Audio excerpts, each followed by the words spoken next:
Mr. Crane.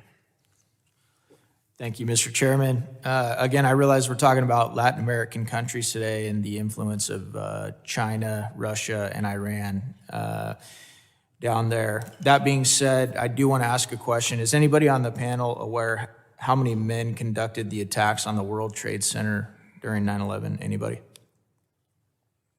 Anybody know the number? Sorry, Mr. could Roy? you repeat the number of, pardon me, the number of what? The number of men who conducted the attacks on the World Trade Center. Anybody know the answer to that? How many? Men? How many terrorists? It was somewhere in the neighborhood of 12 to 20, I It believe. was Yeah. about 17. Yeah, it was around that 19 men. The reason I bring that up is because in 2021, CBP reported 4,103 encounters of Russian citizens along our southwest border. It continues to increase. Following the start of the war in Ukraine, this number jumped from 21,763 in 22, and then in 2023, it rose again to 33,000. Now let's go to China.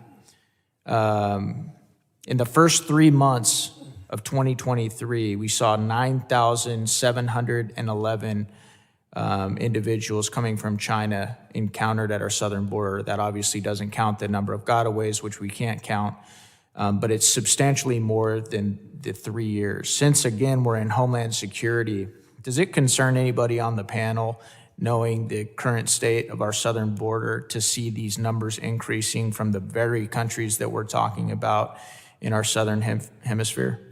Mr. Roy, does it concern you to hear those numbers increasing? I think there's a two-part answer to that. Okay.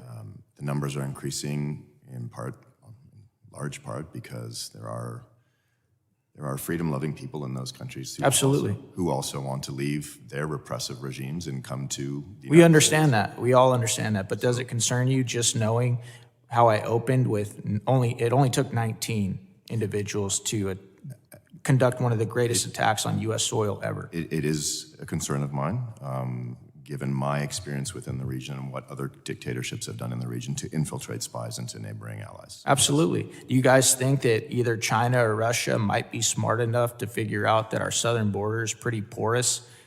And even our own president, while he was a candidate, said, if you want to come to the United States, come.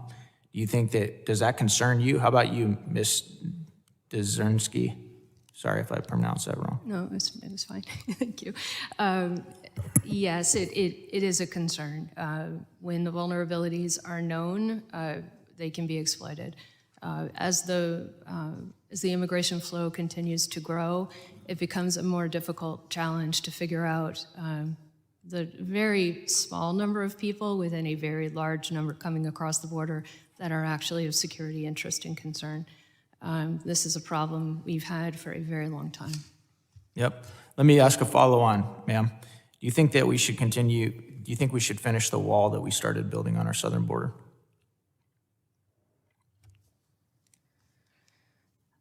It's probably outside of my scope to comment specifically on the wall because I'm not following where things are at. But I do firmly believe that we need to be able to control the border. Okay. Ms. Brandt, what about you? I mean, like Ms. Dzernsky, that's sort of beyond the focus of my research. I will say, of course, I think we should have a secure southern border, and also, and as I've said, we are one of our greatest advantages is our open, welcoming, being an attractive destination for talent. So we need to ensure that we continue to be that kind of place that bolsters freedom-loving people around the world.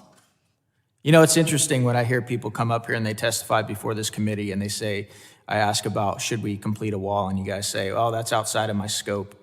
You guys, I know you guys are very smart, or you wouldn't be here. I read your bios. You're both very smart. You guys both have a lot of common sense. Do you guys have walls around your house? Do you guys have walls in your backyard? Do you know why there are walls at prisons? Do you know why most schools have walls? Do you know why most castles have walls? I'm asking a question. It's a pretty simplistic question, and the American people are tired of it. I think our openness is a competitive advantage. I mean, not the openness of our border, like literally, but our like open, welcoming environment, the openness of our society. Well, Ms. Brandt, I would love to see you tell that to some of the people in my district who have lost their loved ones to fentanyl. Do you Don't think mean that's the do you think that's an advantage to have No, parents that of are losing course their not. kids to fentanyl? Of course not. Because that's a byproduct of what you're talking about, ma'am. Of course not. I'm not speaking about the literal openness of the border, but That's what you said, openness. I'm clarifying that I mean the openness of our society. Thank you. in a I yield back. broader sense.